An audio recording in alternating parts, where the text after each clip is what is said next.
अगर ये जानकारी मिल रही है कि गठबंधन केवल दिल्ली के स्तर पे, तो ठीक है, दिल्ली के स्तर पे जब बात होगी तो की जाएगी। एमपी सीटों पे अगर बात की जाएगी तब देखा जाएगा।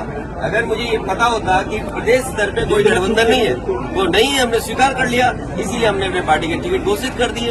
इसमें क्या गलत किया है? इसलिए मैं कह रहा हूँ कि आप लोग भी ऐसे छोटे नेता जो कांग्रेस के हैं, और मैं कांग्रेस पार्टी के बड़े नेताओं से यही अपील करूंगा, निवेदन करूंगा कि अपने छोटे नेताओं से इस तरह के स्टेटमेंट मत दिलवाइए।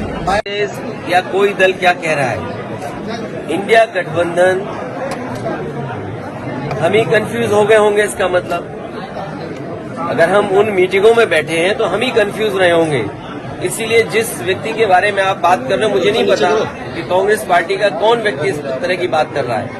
हमें तो ये लगा कि जब मध्य प्रदेश के मुख्यमंत्री जो रहे, पूर्व में कई बार मुख्यमंत्री रहे, उन्होंने मीटिंग बुलाई और पूछा समाजवादी पार्टी से, हमने अपनी पूरी परफॉर्मेंस बताई, किस समय पर समाजवादी पार्टी के विधायक कहाँ जीते हैं, कभी 1 जीते, कभी 2 जीते, कभी 5 जीते, और किस जगह हम नंबर 2 पे रहे। पूरी चर्चा हुई और रात भर 1 बजे तक समाजवादी पार्टी के नेताओं को जगाया उन्होंने और बातचीत की, पूरे आंकड़े देखे और आश्वासन दिया कि हम 6 सीटों पर विचार करेंगे। लेकिन जब रिजल्ट आया, घोषित की गई सीटें, तो समाजवादी पार्टी शून्य रही। अगर ये मुझे पहले दिन पता होता कि विधानसभा स्तर पर कोई गठबंधन नहीं है इंडिया का, तो हम उसमें कभी मिलने नहीं जाती हमारी पार्टी के लोग, न अपनी हम सूची देते कांग्रेस के लोगों को, न कांग्रेस के लोगों का फोन उठाते। लेकिन अगर उन्होंने ये बात कही है कि गठबंधन नहीं है, तो हम स्वीकार करते हैं गठबंधन नहीं है। और गठबंधन अगर केवल उत्तर प्रदेश में केंद्र के लिए होगा तो उस समय विचार किया जाएगा, और जैसा व्यवहार होगा समाजवादी पार्टी के साथ, वैसा ही व्यवहार उनको देखने को मिलेगा। यहाँ मैंने कल भी कहा और आज मैं कहता हूँ, हमें उम्मीद है कि उन्हें न्याय मिलेगा।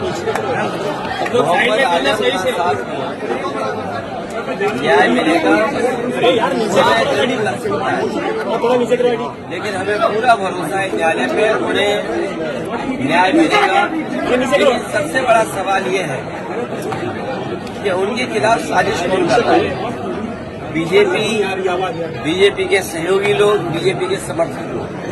लेकिन राजनीति में अगर इस सीमा तक लोग चले जाएंगे और इस तरीके से साजिश करके, षड्यंत्र करके, और कभी कभी सोचने पे मजबूर होना पड़ता है कि उनके साथ अन्याय इसलिए हो रहा है कि उन्होंने यूनिवर्सिटी बनाई, एक शिक्षा देने की संस्था बनाई जिससे लोगों का भविष्य बेहतर हो। और कभी कभी सोचने में जब बहुत चीजों को सोचते हैं, समझते हैं, तो ये भी लगता है कि मोहम्मद आजम खान साहब मुस्लिम हैं, इसलिए उनके साथ ज्यादा अन्याय हो रहा है।